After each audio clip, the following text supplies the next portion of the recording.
C'est une mise en scène différente. C'est une atmosphère différente. Mais surtout, c'est une course différente. Bienvenue en Allemagne, à Roth, en Bavière, au sud de Nuremberg. C'est la nouvelle édition du Challenge Roth. Une course importante pour les athlètes professionnels comme pour les amateurs. Bonjour Cyril. Bonjour. Cyril, à Roth, il y a 4500 partants chaque année. Qu'est-ce qui fait que cette course est tellement appréciée? C'est une course vraiment très appréciée des athlètes. C'est une course particulière. Bon, c'est une course qui a de l'âge dans le calendrier. Je crois que c'est la 22e édition. Mais c'est une course vraiment particulière au niveau de l'ambiance. C'est une grosse ambiance et c'est vrai que c'est très important pour les athlètes. Et puis je crois que le travail des organisateurs fait que les athlètes se sentent bien là-bas et ont envie de revenir tous les ans. Roth a fait partie du circuit Ironman jusqu'en 2001. En 2002, l'année suivante, il est passé dans les mains de Félix Fallschoffer et de son père notamment, qui a créé le circuit Challenge. Et depuis, c'est devenu vraiment la tête de gondole de ce circuit. Il a su, et il sait encore, Félix, attirer des athlètes de renom qui viennent justement profiter de cette atmosphère, de cette ambiance. Regardez ce public, c'est quasiment incroyable. Ça se le voit presque nulle part ailleurs. Ouais, c'est l'envie de tous les organisateurs en France et dans le monde d'avoir une course comme Roth. C'est vrai que c'est une ambiance particulière, donc Félix, il travaille beaucoup. Et il travaille aussi beaucoup pour bien accueillir ses athlètes, pour qu'ils reviennent. Et c'est aussi les athlètes qui font la course, parce que Roth, c'est une course de record. Alors Roth nous réserve de belles performances, nous réserve souvent des surprises. Et comme le disait Cyril il y a une seconde, parfois des records.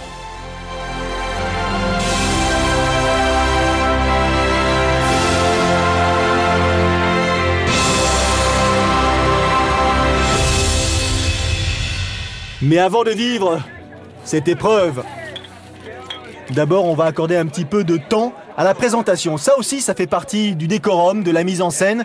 Les femmes sont avec les habits traditionnels, les hommes dans le même style. Lorsque vous avez couru, Cyril, vous aviez porté la culotte de peau comme ça quelques jours avant? C'est une nouveauté, on va dire, mais c'est vrai qu'on devait une demi-journée à l'organisation. Donc déjà pour la conférence de presse qui est très importante, ça permet donc de présenter l'ensemble des athlètes à la presse nationale et internationale, et aussi de rencontrer le public et les gens locaux et surtout les enfants. La conférence de presse avec cette jeune femme présente, Chrissie Wellington, qui est ce qui se fait de mieux d'un point de vue du triathlon longue distance.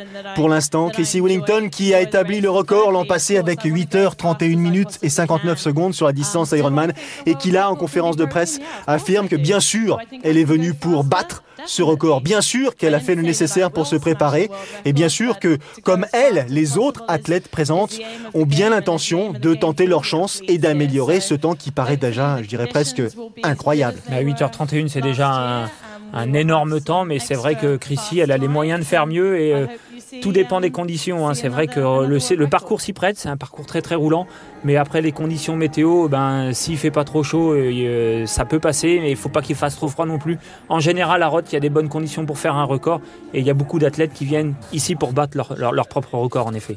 On a vu Rebecca Kitt, l'Australienne. Elle, c'est une nouvelle venue, c'est la Canadienne Teresa Massel qui a fait le choix de s'aligner ici en dépit de la forte concurrence. Il n'a pas fallu grand-chose pour la convaincre. C'est ce qu'elle affirme justement. Elle a entendu parler de cette épreuve, de sa notoriété, de son public, de son label entre guillemets un petit peu comparable à celui du Tour de France, c'est-à-dire lorsqu'on croise des dizaines et des dizaines, pour pas dire des milliers de personnes sur le parcours cycliste, que donc elle a calculé son entraînement, sa préparation au regard de cette échéance européenne, et qu'elle a les atouts normalement pour tenter de réaliser une performance. Elle qui s'est imposée récemment cette saison, donc c'était au Brésil, du côté de chez ces messieurs. Les frères ennemis, en tout cas ils sont compatriotes. Michael Gunner, le tenant du titre, à gauche. Norman Stadler, à droite. Stadler qui dit effectivement que le record masculin établi par Luc Van Lier dans 7h50, c'était en 97, ici même à Roth, est atteignable. On peut l'améliorer. Alors il faut effectivement que les conditions de vent soient favorables, qu'il ne fasse pas trop chaud, c'est ce que vous disiez Cyril à l'instant, qu'une fois que tout ça est réuni et qu'on se sent en forme, c'est jouable. Pour ce qui le concerne, ce sera sans doute difficile cette année. Il est, je dirais, sur le retour. Il essaye de retrouver le goût de la victoire, Norman Stadler. Ouais, il a besoin de retrouver de la confiance, besoin de retrouver un peu de sérénité. Et c'est vrai que Norman, je pense qu'au-delà de chercher le record, il va déjà chercher à faire une belle place sur cette course. On a vu Pete Jacobs, l'Australien. Il y a, attention, cet homme a surveillé l'Espagnol à qui tout sourit, et Nico Llanos. Et bien sûr, lui aussi insiste sur le fait que c'est un moment crucial de sa saison, qu'il se sent prêt. Maintenant, il faut aussi tenir compte de la présence des autres. Parmi eux, il y a le Néo-Zélandais qu'on aperçoit là sur la gauche de l'écran, Richard Usher, qui commence à faire parler de lui. On a vu Pete Jacobs, on le revoit à nouveau. Il y a aussi, attention, cet homme, le Danois, sur lequel les visages maintenant commencent à, être plus attentifs. C'est Rasmus Henning. D'un point de vue français, Damien Favre-Félix est ici présent. Il y aura Cyril Viennot, il y aura aussi Christophe Bastille. Les Français ont l'habitude de venir nombreux. Ouais, les Français viennent en général très très nombreux à Roth. Ça doit être la première nationalité après la délégation allemande présent à Roth. Et c'est vrai que pour des athlètes comme Damien, c'est vraiment très intéressant car c'était un très très gros rouleur et on se rappelle de sa grosse performance il y a quelques années à Roth où il avait fini 6e. En 2006, effectivement, 365 Français engagés sur les 4500 partants. C'est pas mal du tout. On a parlé de ces messieurs. Il y a le sourire de Belinda Granger, encore une fois présente ici. Elle avait remporté l'épreuve en 2005. On a vu Wellington, on a vu Kitt, on a vu Massel, on a vu Granger. Autant dire que là, elles vont animer la course. Ça va être du très très haut niveau. Ouais, ça va être du très très haut niveau. Une course alléchante, on va dire, que les athlètes ont préparé. Donc c'est vrai que leur premier objectif pour les athlètes, c'est avant tout de se qualifier pour Hawaï. Et en général, une fois qu'ils ont la qualif pour Hawaï, souvent c'est des grosses courses comme Roth qu'ils ont dans le viseur parce que ça leur permet justement en termes d'image, parce qu'il y a énormément de médias à Roth, et puis en termes de popularité, on le voit beaucoup, c'est vraiment la grosse semaine du triathlon là-bas en Allemagne, de bien se faire connaître. Et même dans la catégorie des 75 ans et plus, ils sont quelques-uns, on les a aperçus. C'est pour vous dire à quel point Roth fait l'unanimité, quel que soit l'âge des triathlètes. Et ce public qui n'attend qu'une seule chose, c'est que ça commence. Il y aura 18 vagues de départ. 18, Cyril. 18 vagues de départ, vous l'avez vu, la natation se passe dans un canal, donc en aller-retour comme ça. Donc 18 vagues différentes, c'est aussi ça qui fait l'animation pour l'ensemble du public sur toute la journée, puisque les départs vont s'étaler de très tôt le matin jusqu'en milieu de matinée. Le premier départ, ce sont les pros, bien sûr. Comme d'habitude, alors on va les détailler, mais rapidement. Là, on voit le bonnet mauve sur la gauche, c'est Nico Llanos. On a vu le bonnet noir, c'est Chrissy Wellington. On va avoir l'occasion de revenir progressivement sur ces différents nageurs. Ça y est, c'est parti. Il est 7h du matin. Ce sont les premiers compétiteurs à s'élancer. Ils sont au total 4, il n'est pas 6h du matin, il est pas 7h, il est 6h du matin, pardon. Ils sont 99 dans cette première vague. Et on se doute que l'Australien Pete Jacobs va essayer de donner le rythme. Ouais, je pense que Pete Jacobs devrait sortir, si c'est pas en tête dans les premiers, c'est la référence sur l'ensemble des élites qui sont présents ici, donc sur ce départ de cette première vague de départ élite. Donc, et Pete Jacobs qui devrait prendre rapidement la tête de course. La température de l'eau, 22 degrés, la température extérieure suffisamment douce, pas trop chaude, bien sûr, ça va monter progressivement, même si la journée s'annonce plutôt, je dirais, acceptable ou supportable d'un point de vue de la chaleur. Il n'y a pas de très très grosse chaleur à Roth, rarement tout du moins. On se souvient de l'époque où Patrick Vernet s'était imposé, il avait fait beau, et puis l'année précédente il avait plus des cordes. Bon, bref, il y a pas mal effectivement de surprises. Pour ce qui nous concerne, la natation, le bonnet jaune, c'est Pete Jacobs, ça c'est pas une surprise. Alors avec lui, deux autres compétiteurs, le bonnet bleu sur sa droite, c'est Rasmus Henning, le Danois, et là, derrière en troisième position, l'Espagnol, et Nico Llanos. Ouais, Nico Llanos, Rasmus Henning, qui sont des athlètes assez polyvalents, donc il faudra vraiment se méfier de ces athlètes-là. Des athlètes qui depuis le début de la saison, nous font très très bonne impression, notamment Nico Llanos. Donc il va falloir les surveiller, parce que c'est Rasmus Henning, c'est un athlète qui vient du court distance. Il s'est lancé sur le long distance l'an passé avec une très belle perf à Hawaï, une 5e place, et quelqu'un qui a l'habitude de prendre des départs rapides justement et de nager dans les pieds pour s'économiser. Là, ça nage dans les pieds, mais ça nage aussi avec les premiers hommes. Belinda Granger, qui essaye de trouver sa place en compagnie de Rebecca Kitt. Devant, il y aura Chrissy Wellington avec le bonnet noir. Et juste devant, avec un un bonnet mauve. C'est la première femme, en l'occurrence la Canadienne Teresa Massel, qui a pour habitude elle aussi de bien s'exprimer en natation, aussi en natation parce qu'on la retrouve souvent aux avant-postes. Ouais, donc on l'a vu, hein, des filles qui se retrouvent dans le peloton de tête, à l'image un peu d'Hawaï, hein, c'est aussi ça le fait de séparer les élites des amateurs, ça permet aux filles de se faire moins bousculer au départ et de pouvoir accrocher tout de suite les meilleurs nageurs masculins, et à l'image d'Hawaï, eh ben, on retrouve des filles en tête de cette natation. On a essayé de rapidement trouver son rythme de croisière. Une fois que sa place est bien choisie, on essaie de s'y tenir, de ne pas perdre trop de terrain sur les 3 ou 4 premiers, même si encore une fois les écarts ne sont pas très importants. Ça va de plus en plus vite, on s'aperçoit que les temps natation s'améliorent, que les temps vélo sont quasiment révolutionnés depuis 5 ou 6 ans, et qu'en course à pied on est capable, d'un point de vue masculin comme féminin, de courir un tout petit peu plus vite que 2h45. Ouais, en course à pied, surtout à Roth où c'est très rapide en général, la barre des 2h50 est très régulièrement battue, même des fois 2h45. Donc, mais la natation quand même reste importante, hein, surtout si on veut commencer à aller chercher les records. On l'avait déjà vu avec Chris McCormack qui venait ici essentiellement pour battre les records. Forcément, si on peut gagner 1 minute, eh ben c'est pas négligeable sur le temps final. Position inchangée. En tête de la course, Jacobs, Henning, János, les 3 premiers avec un léger avantage sur Teresa Massel, la première femme qui commence déjà à tout simplement préparer sa sortie de l'eau. Derrière, on va tout de suite avoir Chrissie Wellington, et c'est ça aussi qui nous surprend de plus en plus, je dirais, année après année, c'est la manière et la faculté qu'a Chrissie d'améliorer, je dirais, ses capacités dans les 3 disciplines. Elle était déjà depuis quelques années au-dessus du lot en vélo et en course à pied. Et son gros point faible, c'était quand même la natation. On l'a vu des fois sortir avec plus de 7-8 minutes de retard. Et puis déjà l'an passé, elle nous avait surpris en sortant presque avec les meilleures féminines. Et tous les ans, elle s'améliore. Et c'est un élément à prendre en compte, surtout pour ses adversaires, parce que ça va devenir vraiment très difficile de la battre. Et le fait de l'avoir à côté de soi en natation, déjà... elle atteint le moral de ses adversaires. Ils viennent de virer la première bouée après 1400 mètres de natation, à peu près 20 minutes de course.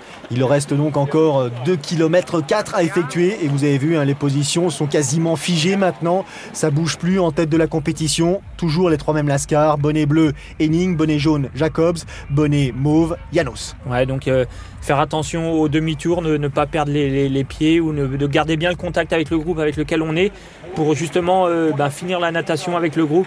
Maintenant, ce qui peut changer, c'est les écarts qui vont peut-être grandir entre la tête de course et les différents groupes. Le public, regardez ce monde sur les berges de ce canal Rhin-Danube qui soutient Pete Jacobs, qui s'extrait le premier de l'eau en 46 minutes et 51 secondes. Deuxième position pour Rasmus Henning, 46-57, 6 secondes de retard. Troisième position pour Eneko János en 47 minutes et 1 seconde. On ne perd pas de temps, on va récupérer ses affaires, se changer.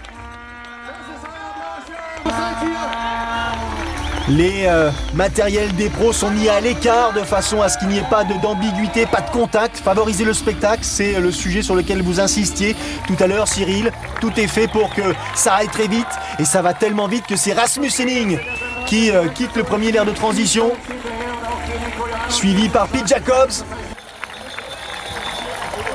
Pas tout à fait la même aisance, hein. Enfourcher son vélo. Lui, Henning, il a déjà appuyé sur les pédales fortement. 3e place, Eneko János, qui n'a pas mis de chaussettes. En revanche, il a mis des petites... comment peut-on appeler ça? Des espèces de petites bandes. Des petites bandes, ouais. Donc, c'est pour du confort, ou alors peut-être éviter les irritations pour la course à pied après. 4e à sortir de l'eau, 4e athlète à sortir de l'eau et première femme, Teresa Massel, en 50 minutes et 18 secondes. Et regardez qui est derrière, 10 secondes après, Chrissie Wellington, avec le sourire habituel. Ouais, donc déjà là, mentalement, elle a atteint ses adversaires. En sortant deuxième féminine de l'eau, juste derrière Teresa Massel, c'est déjà une très très grosse performance pour Chrissy Wellington. On suit la progression de Teresa Massel, très concentrée. On perd pas de temps, hein. Les enchaînements sont huilés. On a mis le dossard, les lunettes. On va se diriger vers son vélo. Quasiment tous les vélos ont des positions de contre-la-montre. Ah voilà, c'est primordial. Hein. Vélo de contre-la-montre obligatoire, position aérodynamique. Et on le voit, hein, beaucoup de roues lenticulaires pour gagner de la vitesse et pour aller vite, notamment si le vent n'est pas très très fort. Donc les athlètes se sont bien évidemment renseignés des conditions climatiques auparavant pour savoir quel matériel utiliser, mais on voit beaucoup de roues lenticulaires. Chrissy Wellington très affûtée, ça ne trompe pas. Profil agressif. On n'oublie pas le sourire pour les spectateurs, c'est pour ça que les gens l'apprécient, c'est pour ça qu'ils viennent la voir si nombreux, c'est parce que non seulement elle réalise des prouesses, mais en plus elle est disponible. Elle leur renvoie une image du sport qu'ils adorent. Ouais, elle renvoie vraiment une très très belle image, surtout pour le triathlon, c'est important de voir ça parce que on a quand même été longtemps qualifié d'un sport quand même assez dur et tout, et puis voir une athlète comme ça dominer sa discipline et courir comme ça avec le sourire, c'est important. Mais là on la voit sourire, mais dans quelques kilomètres elle sera à nouveau concentrée sur sa course. Norman Stadler, il est sorti 5e de l'eau du classement messieurs en 51-58. Il compte déjà 5 minutes de retard sur Pete Jacobs. Et derrière, on va enchaîner avec les pros. On a vu à l'instant passer Belinda Granger. On voit Cyril Viennot, le français, avec sa combinaison jaune et bleue de Vesoul. On a vu passer Michael Gunner à l'instant. On reviendra sur ces athlètes, bien sûr. Christophe Basti qui est là, sous nos yeux. Là, on suit en gros plan Norman Stadler, vainqueur à Hawaï en 2004 et 2006, 12e en 2008. Il avait terminé 4e ici même, donc à Roth. Et depuis, il reste assez discret, hein, sur les podiums, Norman Stadler. Michael Gunner, seul tenant du titre, 30 ans. L'année dernière, il avait remporté Roth. Il avait terminé 2e de l'Ironman d'Afrique du Sud. Rebecca Kitt, à son tour, en compagnie de Belinda Granger. Kitt et Granger sont sortis en 52-14 et 52-18. Elle compte, 2 minutes de retard sur Massel et un tout petit peu moins donc sur Chrissy Wellington, mais c'est pas tellement représentatif parce que là le vélo ça va être terrible pour ce qui concerne les concurrentes de Chrissy Wellington. Ouais, ça va être très très dur. Elles espèrent ne pas perdre trop de temps dès les premiers kilomètres pour essayer de s'accrocher, voire éventuellement essayer de revenir, mais ça va être difficile pour ces filles-là. Donc on va voir comment réagit Chrissy Wellington, mais quand on se rappelle de la conférence de presse où elle disait que le record, elle l'avait un peu en tête, on imagine que pour ces filles, ça va pas être facile. Pete Jacobs, en gros plan, dossard numéro 2. Il a terminé à 2 reprises ici, à la 2e place, en 2009 et 2008. Il avait terminé 3e en 2007. Il aimerait bien enfin monter sur la plus haute marche du podium. Bon, alors bien sûr, derrière, il y a Rasmus Henning qui lui colle au vélo. Il y a Eneko Janos, il y a Norman Stadler un peu plus loin, Michael Gunner. Donc, mais ça, c'est chaque année pareil. Hein. Ouais, c'est chaque année pareil. La stratégie est un peu difficile là, pour Pete Jacobs, puisque emmener Rasmus Henning comme ça... jusqu'au départ de la course à pied, c'est quasiment voué à nouveau une seconde ou une 3e place, puisque Rasmus Henning, on sait que c'est un très très très bon coureur à pied. Et puis il y a Eneko Janos aussi derrière qui est pas mauvais, donc une stratégie un peu compliquée pour Pete Jacobs là. Le parcours cycliste, bien sûr, 180 km, bien sûr, 2 boucles, je dis bien sûr parce que c'est une institution ici, avec des difficultés, avec des passages, je dirais, pas de montagne, mais des grosses bosses, et puis le fameux Solarberg qui n'est pas non plus une difficulté majeure, mais il y a beaucoup de monde, il faut faire sa voie, il faut trouver sa place. On avait passé les 3 premiers, et derrière, attention à cet homme, Sebastian Kienle, l'Allemand, lui est à nouveau venu aussi sur le longue distance. Derrière, Norman Stadler, on n'a pas parlé de James Kunama, le Sud-Africain, mais il est là aussi. Michael Gunner, déjà un petit peu en retard. Kienle, Stadler, Kunama compte à hauteur de cette difficulté le Kalvarinberg. Il compte 7 minutes de retard sur les 2 premiers, c'est énorme. Ouais, c'est énorme, ça veut dire que déjà devant ils se font la bagarre puisqu'ils reprennent un peu d'avance, donc Ça va être difficile pour Michael Gunner. De l'an dernier, il nous avait fait forte impression, une très très belle course. Et là, 7 minutes de retard alors qu'on n'a pas fait encore 40 km de vélo. Ça va être compliqué. Gros plan sur Norman Stadler, dossard numéro 4. Conditions de course presque fraîches là, avec un brouillard épais qui s'est installé sur le tracé cycliste. James Kunama, le Sud-Africain, qui emmène un énorme braquet. Il s'agit de voir un petit peu le mouvement de ses épaules, on s'en aperçoit. Il faut faire attention, James Kunama, même s'il n'a pas performé cette saison, il a pris une grosse pelle à vélo pendant son entraînement. Là, il a bien l'intention de finir en trombe. Et lui, c'est Michael Gunner. Michael Gunner qui est loin derrière. Il faut qu'il s'accroche, qu'il se batte pour essayer de revenir sur ces deux lascars-là, Pete Jacobs et Rasmus Henning pour l'instant. J'irais presque qu'ils sont en roue dans roue, même si bien sûr, il faut respecter les règles. Et en troisième position, Eneko Janos, toujours vigilant, toujours attentif, qui compte beaucoup, qui compte quasiment énormément sur sa pointe de vitesse en marathon. Ouais, Eneko Janos qui compte beaucoup sur sa course à pied, qui est pas très loin derrière. Là, on est dans la dernière difficulté avant cette fameuse bosse de Solarberg, où là, cette année, les organisateurs ont été obligés de mettre un peu des barrières tellement il y a du monde. Regardez ce monde, écoutez!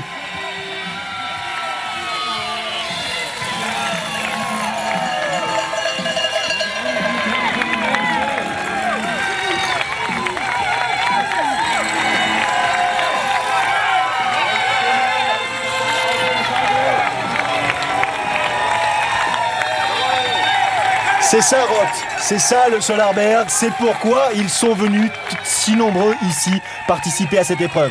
Ouais, c'est vraiment une ambiance fabuleuse, c'est impressionnant. Les vélos sont obligés de passer, donc on le voit à l'infile indienne, hein. Il n'est pas question de se doubler dans la bosse, et puis il y a tellement de monde qu'on n'a pas l'impression que ça monte. On n'a pas l'impression que ça monte, on est galvanisé justement par cet enthousiasme exprimé par les compétiteurs. Et je dirais presque toujours ensemble, à l'instant, on vient de les voir passer Norman Stadler et Sébastien Kienle. Et derrière, Michael Gunner qui essaye de s'accrocher. Kienle, Stadler, on refait un peu de leur retard sur le trio de tête, puisqu'à hauteur du Solarberg, ils sont passés de 7 minutes de retard à 2 minutes de retard, donc c'est plutôt pas mal. Damien Favre-Félix, on voit derrière Christophe Basti. On voit un troisième Français derrière, Sylvain Rota. Plutôt encourageant la perf des Français là. Ouais, les Français qui font une petite course d'équipe là, et c'est plutôt intéressant parce que si Damien peut ramener quelques Français sur la tête de course, c'est plutôt pas mal.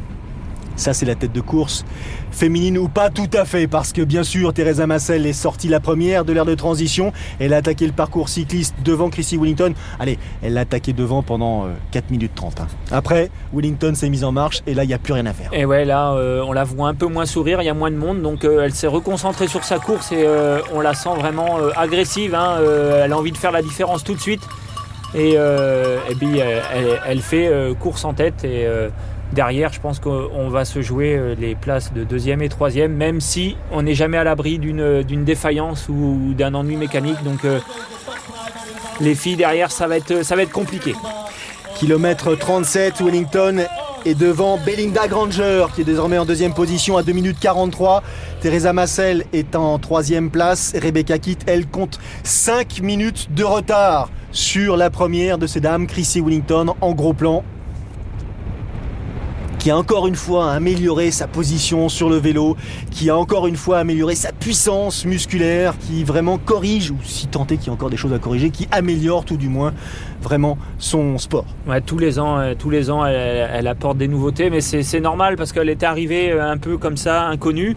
Et puis avec son image, avec son palmarès, forcément il y a des partenaires qui s'intéressent et puis qui lui donnent les moyens de s'améliorer. On le voit, hein, son vélo c'est plus le même, la position c'est plus la même. Et puis comme c'est une athlète professionnelle, elle fait attention à tous ses gestes, à toutes ces fonctions-là, et ça lui permet justement de s'améliorer tous les ans, d'aller de plus en plus vite, et on l'a vu notamment en natation. Et c'est bien de rappeler que Chrissy Wellington a vraiment, je dirais presque, émergé d'un point de vue de sa discipline à l'Alpe d'Huez, parce que c'était il n'y a pas si longtemps que ça, personne ne la connaissait, et elle a juste, tout d'un coup, ramener, je dirais, à la réalité ses concurrentes en disant « Attention, méfiez-vous, j'arrive ». Et justement, dans le Solarberg, saluée comme il se doit par le public, elle compte 5 minutes d'avance sur Belinda Granger et Teresa Massel.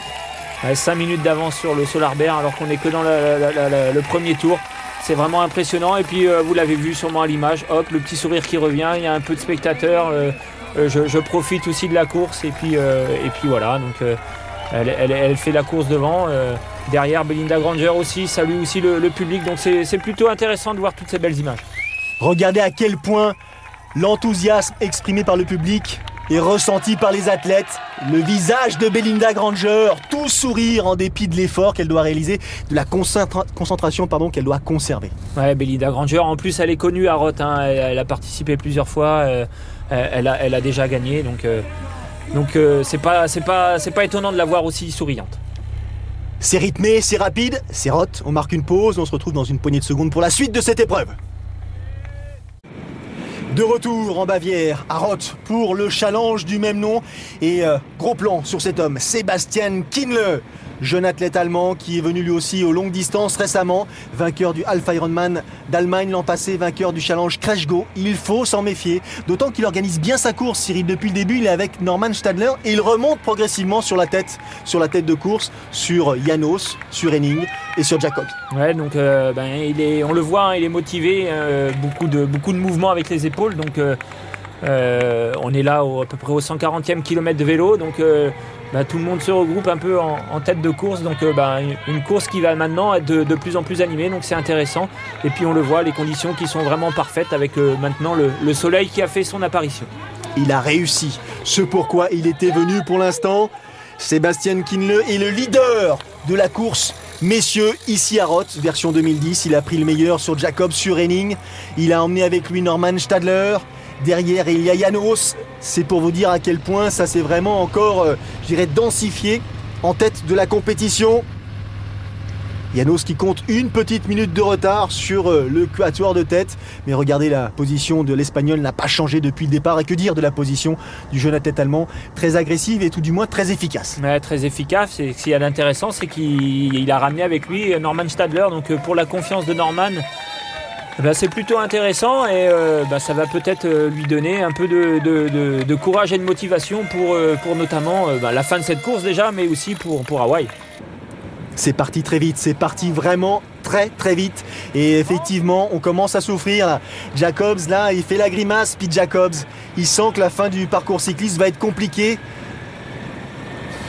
Il va falloir s'accrocher, d'autant que Kienle, lui, il commence à envoyer. Et il prend un avantage, Kienle. Il a pris 2 minutes d'avance sur Rasmus Henning à hauteur de kilomètre 150. Norman Stadler s'accroche. Mais Norman Stadler va être obligé de jeter l'éponge. Des crampes, des problèmes récurrents de crampes vont l'empêcher de continuer et d'espérer donc atteindre ses objectifs, réaliser une perf ici à Roth. Il faut se rendre à l'évidence, le double vainqueur de l'Ironman d'Hawaï n'est pas encore tout à fait prêt, même si jusqu'au bout de son engagement, il va animer la tête de la compétition. Ouais, c'est bien pour Norman et puis c'est impressionnant pour ce jeune Allemand qui a réussi à mettre un coup au moral à ses adversaires, et je pense notamment à Pete Jacobs qui en sortant de l'eau, Pete s'était sûrement dit qu'il arriverait en tête à la fin du vélo, et puis il a vu revenir pas mal de monde sur lui et on le voit ici en grande difficulté. Pete Jacobs, dossard 2, Norman Stadler, dossard 4. Là, normalement, les arbitres devraient bientôt intervenir, ils ne peuvent pas rester trop collés. Stadler n'arrive pas à dépasser Jacobs, et là on se rend bien compte que les velléités de Stadler, qui avait été un peu plus agressive quelques kilomètres plus tôt, deviennent tout d'un coup moins efficaces et Stadler va tout doucement disparaître, tandis que lui, il ne bouge pas, il reste sur la même allure, il ne s'est pas mêlé à ce mouvement en tête de compétition. Hein. Il ne s'est pas mêlé à la bagarre, il a laissé les athlètes passer, il les a surveillés un peu de loin, il a gardé sa position un peu particulière, très regroupée, on l'a vu, et puis il avance dans sa course comme on l'a vu depuis le début de la saison, avancer comme ça dans ses courses. Eneko János qui est toujours parmi le trio de tête. Ça y est, ils en terminent avec le parcours cycliste, ils reviennent sur Roth, ils vont atteindre l'aire de transition. Sebastian Kienle est toujours pour l'instant le leader de cette épreuve masculine en relance permanente. Ouais, on est à 170 km et dès qu'il le peut, il relance. Hein. C'est vraiment très très intéressant ce qu'il nous fait là. Hein. Et là, il pose le pied. Sébastien Kienle, après 5 heures, 7 minutes et 45 secondes de course, il a réalisé tout simplement le nouveau record du parcours cycliste, 4 heures, 14 minutes, 7 secondes, c'est-à-dire 9 secondes de mieux que le temps établi par Jürgen Zach en 99. 4 minutes après Sébastien Kienle, au tour de Rasmus Henning d'arriver dans l'aire de transition. 4 minutes. 4 minutes en 40 km. Hein. Donc ça fait 1 minute toutes les 10 km. C'est vraiment très très impressionnant. Et de toute façon, avec 4h14, forcément, dès qu'on prend un éclat derrière, ça va vite les écarts. Hein. On donne les indications, les temps. Un Rasmus Henning, ça y est, le troisième. Et Nico Janos, 5h13-15 de course. Il compte 5 minutes 30 de retard. 5h30 de retard sur Sébastien Kienle. 5h30 de retard, pas de quoi effrayer Janos. Wolfgang Töschner, lui termine après 5h14 minutes. Voici Pete Jacobs, quasiment dans le même temps.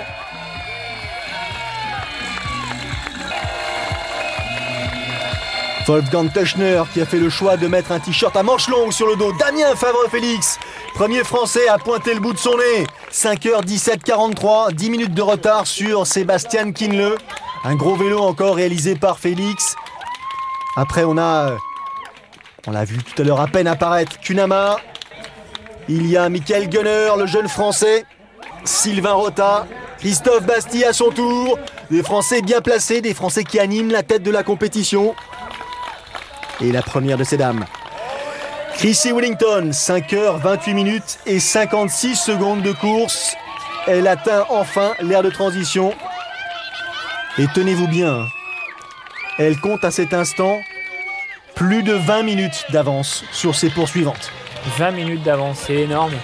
Et il lui reste encore le marathon, sachant que la course à pied reste presque sa spécialité. Donc ça va être dur pour ses adversaires. Je pense que pour ses adversaires maintenant, il faut oublier Chrissie Wellington et puis faire sa course. C'est complètement dingue. C'est dingue à voir. Il n'y a quasiment jamais de temps mort pour ce qui concerne Chrissie Wellington. Et jamais, jamais, elle ne se départ de son sourire. Ça, c'est la course féminine en dehors de Chrissie Wellington. Les 3 autres concurrentes principales, Massel, Granger et Kitt, sont ensemble. Elles sont à 20 minutes et un peu plus de la première. Ouais, mais ce qu'il y a d'intéressant, c'est qu'elles se font la course entre elles pour la 2e et 3e place. Donc ça permet d'avoir toujours une course animée. Et puis Chrissie, ils auront le temps de la voir. De toute façon, Chrissie, elle est tellement sympathique que je pense qu'ils lui en veulent même pas d'être au-dessus du lot comme ça. C'est une athlète vraiment très très professionnelle. Et puis je pense qu'elle est là pour donner aussi toujours des bons conseils. Le style tout en puissance de Teresa Massel, du team TBB d'ailleurs, comme Rebecca Kitt. Le team entraîné par Brett Sutton. Et Chrissie Wellington qui était passée par le team TBB puisqu'elle était venue à l'Al pendant la première année avec Brett Sutton à travers ce team. 2e position pour Massel, 3e position pour Kitt, 4e position pour Granger. C'est pas tout à fait la vérité parce que jusqu'au terme de ce parcours, tout ça va évoluer, ça va être, je dirais, provisoire. On a affaire à des spécialistes. Elle a terminé 39 épreuves du circuit, 39 distances Ironman, Belinda Granger, 39. 39, donc l'expérience, elle l'a, hein, c'est monstrueux, 39. Hein, ça fait 3-4 Ironman par an, donc elle a l'expérience. Et puis c'est pour ça que de temps en temps, on l'a vu un peu sortir de la course, faire des signes au public. Elle fait maintenant ces courses-là vraiment pour se faire plaisir. Hein. Belinda Granger en 2e position, elle est passée devant Rebecca Kitt, elle est passée devant Teresa Massel. Granger qui a remporté, c'était en 2005, ce challenge ici à Roth et qui cette année a gagné le Half Ironman d'Hawaï, plus le Half de Chine. Elle a gagné l'Ironman de Malaisie, donc c'est pour vous dire qu'elle est encore compétitive. Ça y est, elles en terminent avec le parcours cycliste. Elles vont quasiment rentrer en même temps dans l'aire de transition. 5h50 et 46 secondes pour Granger, 1 seconde de plus pour Kit, 2 secondes de plus pour Massel. Ça les place à 22 minutes et 10 secondes de Wellington. 22 minutes, 10 secondes de Chrissy Wellington. Donc, sachant que sur la course à pied, il n'y aura pas d'ennui mécanique pour Chrissy Wellington. Maintenant, il faut espérer pour ces filles-là, si elles veulent gagner la course, une grosse défaillance de Chrissy. Et on retrouve la tête de course masculine cette fois-ci avec Sébastien Kienle qu'on avait quitté avec 4 minutes d'avance sur Rasmus Elling et qui pour l'instant, Sébastien Kienle arrive à maintenir cet écart qui le sépare de l'athlète danois. Le voici Rasmus Elling, 3e du longue distance d'Abu Dhabi un peu plus tôt cette saison. Vous avez pu suivre sur Sport+, 3e du Half Ironman de Californie. Lui dont Cyril disait qu'il avait terminé 5e à Hawaï. Il avait juste oublié de préciser qu'il avait pris une 5e place avec un plâtre. Il avait une main fracturée. Et Neko Janos en 3e place. Alors attention à lui, c'est le métronome en course à pied. Il s'inquiète jamais. Il avait vérifié sur son petit ordinateur de bord si les fréquences cardiaques étaient bonnes. Et puis il avance comme ça dans la course et... Voilà, il vérifie à nouveau s'il est toujours dans les temps. C'est vraiment le métronome en course à pied, c'est l'athlète à suivre. Surtout ne pas s'inquiéter, rester sur un régime qui vous convient et compter sur la durée totale de l'épreuve pour tirer son épingle du jeu. On a vu Pete Jacobs, on voit Damien Favre-Félix qui a réalisé lui aussi de belles prouesses, de belles améliorations en course à pied. Sylvain Rota, le Lyonnais, 8e des championnats de France longue distance en 2009. Christophe Basti qui s'accroche. Ils se battent, ces lascars. C'est des spécialistes des parcours roulants en vélo. On les voit bien placés. Ces Français. Cyril Viennot de Vesoul. Il a pris, lui, récemment cette année, une 9e place lors du Half Challenge de Barcelone. Solidement campé en tête de la compétition féminine avec cette foulée, je dirais presque, qui vole, qui lèche le bitume, sourire aux lèvres, toujours un signe pour ceux qui l'encouragent et notamment pour ses compatriotes venus la soutenir. Impérial, Chrissy Wellington.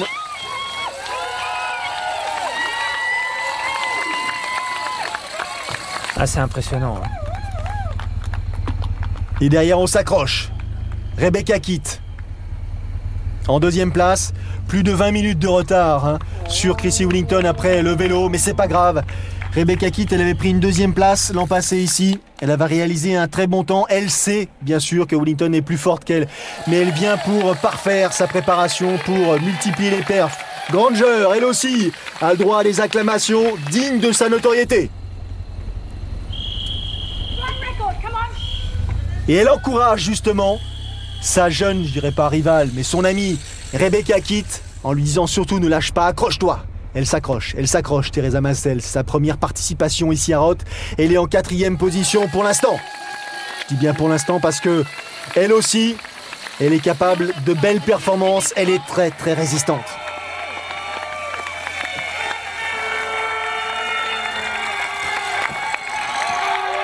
On a dépassé la mi-parcours. Et Sébastien Kienle est toujours en tête de cette épreuve ici à Roth. Attention, se décontracter un petit peu, ça commence à devenir un petit peu difficile au niveau des épaules. Ouais, il est à l'image de son vélo, tout en puissance. On a l'impression qu'il va craquer, mais au fil de la course, il avance et il est toujours en tête de course à plus de mi-parcours de ce marathon. Donc c'est intéressant pour ce jeune Allemand. Ouais, mais Rasmus Henning, il se rapproche. Il n'est plus qu'à 2 minutes. À hauteur du 25e kilomètre et il ne fait que réduire davantage hectomètre après hectomètre cet écart justement qui le sépare du leader. Et Neko Janos pour l'instant qui compte 6 minutes de retard sur le leader. Pete Jacobs en 4e position, lui qui décidément souffre un peu plus. Et Michael Gunner qui revient, il s'accroche mais presque 17 minutes de retard sur le premier, Damien Favre-Félix.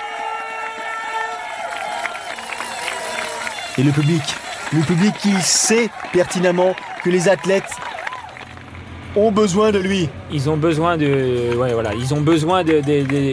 public ces athlètes-là, surtout dans les moments difficiles comme peut le vivre ici au kilomètre 30, l'Allemand qui se fait rejoindre par Rasmus Henning, mais vraiment c'est déjà une très très belle perf pour lui d'avoir tenu jusqu'au 30e kilomètre, parce que Rasmus Henning, on le sait, c'est à l'image d'Eneko Llanos, c'est un grand coureur à pied.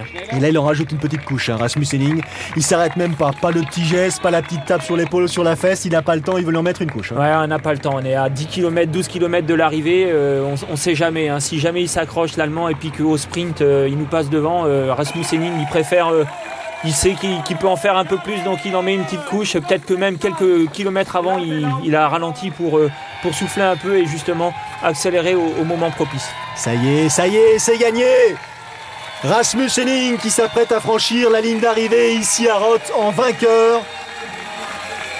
Regardez ce monde. C'est pas les tailles de ravitaillement qu'on voit sur le côté. C'est les spectateurs qui se sont assis tranquillement pour justement suivre cette ligne d'arrivée et ce dernier kilomètre de Rasmus Henning. La victoire pour le triathlète danois. 7h52 minutes et 36 secondes. Et tenez-vous bien, un marathon couru en 2h39 minutes et 43 secondes. Alors il n'a pas le record de l'épreuve pour quelques minutes. Par contre, il a un marathon extraordinaire et je pense que c'est vraiment de très très bon augure avant Hawaï. Rappelez-vous l'an passé avec le bras cassé. 5e à Hawaï, c'était sa première expérience sur la distance Ironman. Je pense que Rasmus Henning, on devrait le retrouver dans pas longtemps dans le Pacifique. Ça nous promet une belle bagarre en compagnie de Craig Alexander, de Chris McCormack et consorts. Rasmus Henning qui insiste sur le fait que sa natation était parfaite ou quasi parfaite, parce qu'avec Pete Jacobs et Eneko Llanos, ils se sont parfaitement entendus. Ils sont sortis avec 3 minutes 30 d'avance sur leur poursuivant immédiat. Après, effectivement, le vélo est parti très vite, un peu trop vite à son goût. La fin a été difficile à gérer. Et puis la forme est revenue progressivement pendant la course à pied. Et là, il s'est senti fort, il s'est senti, je dirais, presque imbattable. Et il a fait ce retour progressivement sur Sebastian Kienle pour finalement l'emporter. C'est plutôt une course bien menée de la part de Rasmus Henning. Ouais, il a fait une course intelligente, à l'expérience. C'est quelqu'un de calme et on le voit, il ne s'affole pas, mais il n'a eu pas une course facile, parce que Sebastian Kienle en 7h59, c'était un athlète qu'on ne connaissait pas beaucoup. Enfin, c'est vraiment une très très grosse perf et c'est presque une victoire pour lui. Il est ratatiné, Sebastian Kienle. Deuxième place donc en 7h59.06. Il faut lui filer un petit coup de main là pour récupérer. Mais c'est normal, tant que la ligne d'arrivée n'est pas franchie, on a les moyens d'y parvenir. Au moment où elle est passée, c'est beaucoup plus délicat. C'est beaucoup plus dur, on relâche un peu tout. Et puis je pense que là, il savoure sa performance. 8h, 2 minutes et 33 secondes pour Eneko Llanos. Ce ne sera pas une victoire, mais ce sera un nouveau podium pour celui qui est champion d'Europe longue distance cette année, qui s'est imposé aux Canaries et à Abu Dhabi. Et l'an passé, il avait remporté les championnats du monde Xterra pour la 3e fois de sa carrière. 4e place seulement, serait-on tenté de dire, mais il s'est battu jusqu'au bout. Il suffit de voir pour ça la fin de son parcours pour s'apercevoir qu'il a tout donné. Pete Jacobs. Ouais, Pete Jacobs qui était habitué au podium ici à Roth et cette année 4e, mais une très très belle course de Pete Jacobs qui à un moment donné, on l'a vu sur la partie vélo, était pas très très bien. Gunner a fini 5e, Kunama 6e, Cyril Viennot, premier français, 7e, premier français, Cyril Viennot, chapeau, bien joué, super. On a vu après arriver Richard Usher en 8e place, mais pour l'instant, on va s'attarder sur la première de ces dames, Chrissy Wellington, qui en termine avec son marathon. Chrissy Wellington qui ne cesse de rajouter des minutes entre elle et sa rivale, la première, Rebecca Kitt. Elle compte plus de 30 minutes d'avance sur Rebecca Kitt en 2e position. Et elle compte, tenez-vous bien, elle compte plus de 48 minutes d'avance sur Teresa Massel et Belinda Granger. Elle est au niveau des masculins, c'est pas compliqué. Je pense que ces filles-là n'ont rien à se reprocher. Elles sont à leur niveau, un niveau très très très élevé déjà sur le circuit féminin. Sauf que Chrissy Wellington, elle a le niveau du top 10 masculin. Donc forcément, on retrouve les écarts qui sont à la rigueur pas surprenants. Elle est arrivée effectivement en 11e position dans l'aire de transition à la fin du parcours cycliste. 11e position, classement général. Et là, tenez-vous bien, ils l'attendent. Et il la salue, Chrissy Wellington. Écoutez, 8h19 minutes et 13 secondes. 7e place au scratch, juste devant Cyril Viennot. C'est une belle perf pour Cyril, je dis pas ça pour ça, mais voilà, Chrissy Wellington, elle est au-dessus du lot. On avait connu Natasha Batman, je pense que là on est parti pour plusieurs années avec cette Chrissy là. 2h49 pour couvrir les 41 km du marathon. 2h49 au marathon, c'est le rêve de plein d'athlètes élites professionnels chez les masculins, et Chrissy Wellington, elle le fait à Roth après un vélo monstrueux. Donc c'est une très très grande championne et c'est une très très grande athlète.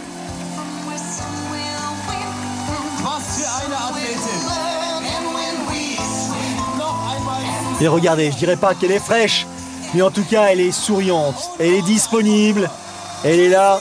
Et elle rend au public tout ce qu'il lui a offert tout au long de cette épreuve. Sa signature désormais, je dirais presque traditionnelle, parce que à chaque fois qu'elle court, elle gagne.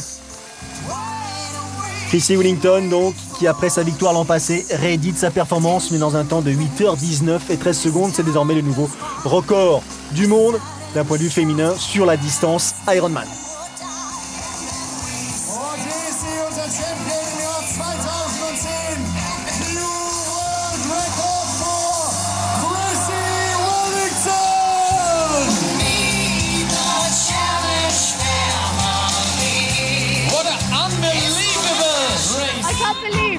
Ah, j'ai du mal à le croire. Je ne m'attendais pas du tout à pouvoir améliorer ce temps d'une telle manière. Je suis absolument ravi. Elle en termine à son tour. Deuxième, comme l'an passé, l'Australienne Rebecca Keat. Deuxième, c'est une performance ici à Roth. Deuxième à près de 33 minutes. 33 minutes derrière Chrissy Wellington. 33 minutes, c'est énorme, mais c'est déjà une très très belle perf qu'elle nous fait là. En 8h52, c'est un moins de 9h pour Rebecca Keat, donc grosse performance malgré tout. Et puis je pense qu'elle peut être contente de sa course, parce que il y avait Chrissy devant, mais derrière il y avait 3 filles à la bagarre à la fin du vélo, et puis il fallait faire sa place. Et puis Rebecca Keat vraiment nous donne le sentiment qu'elle ne cesse de s'améliorer. Elle a gagné derrière le challenge à Copenhague, c'était mi-août. Elle a gagné un Ironman il y a quelques jours aux États-Unis. Donc cette athlète australienne ne cesse de s'améliorer. Teresa Massel, elle termine à la 3e place. C'était sa première venue ici à Roth. Elle termine en 9h09 minutes et 29 secondes. 4e, et heureuse de terminer 4e, Belinda Granger. 9h15 minutes et 25 secondes. On attendait une bagarre séduisante, une bagarre dense, âpre entre ces 4 dames. Elles nous ont offert un spectacle absolument inouï.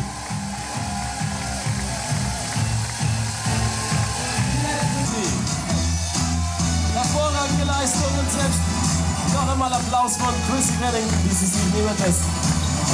10 victoires à son actif sur distance Ironman pour Belinda Granger. Chrissy Wellington entourée de ses parents, venus la soutenir, saluer, embrassée par le vainqueur Rasmus Henning, le Danois. Les 2 vainqueurs de l'édition 2010. 2 athlètes dont on aura sans doute très prochainement des nouvelles. Et que dire de Sylvain Rota qui prend la 10e place, le Français de Lyon. Encore une perf française ici à Roth. Décidément, cette terre de Bavière sourit aux athlètes tricolores, et c'est tant mieux.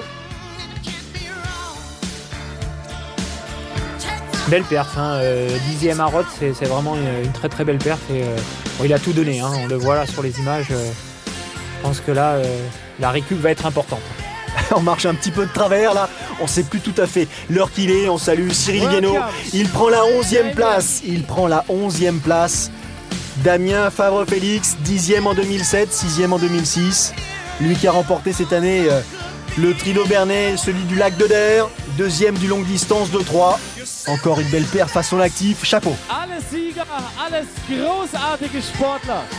Heute hier bei der Triathlon Challenge in Rhodes. On vous le disait en préambule de ce résumé, à Rhodes, il y a forcément des surprises, il y a forcément du spectacle et des performances. Ouais, toujours du spectacle à Rhodes. On a vécu vraiment deux courses fabuleuses avec une très très belle bagarre chez les messieurs.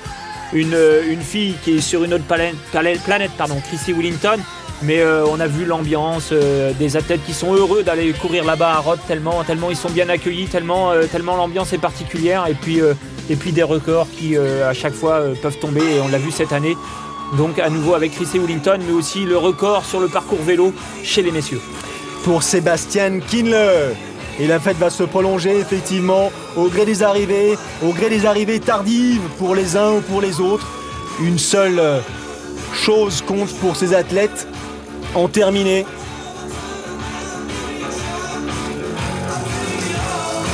Et les pros qui se seront douchés, qui se seront chouchoutés, vont revenir pour animer justement cette deuxième partie de la journée pour ce qui les concerne, c'est-à-dire la fête et la proximité avec le public et les athlètes amateurs. Voilà, la fête, la proximité avec les athlètes amateurs et cette ambiance qui est, on l'a vu sur les athlètes élites, mais qui est des fois encore plus forte chez les amateurs. Donc c'est vraiment très très beau, et c'est des belles images de sport que l'on voit là. C'était Rhodes 2010, c'était encore du grand spectacle la semaine prochaine. Soyez nombreux, rendez-vous longue distance de l'Alpe d'Huez le mercredi et le courte distance le vendredi. Salut Cyril, à la semaine prochaine. Salut, à la semaine prochaine.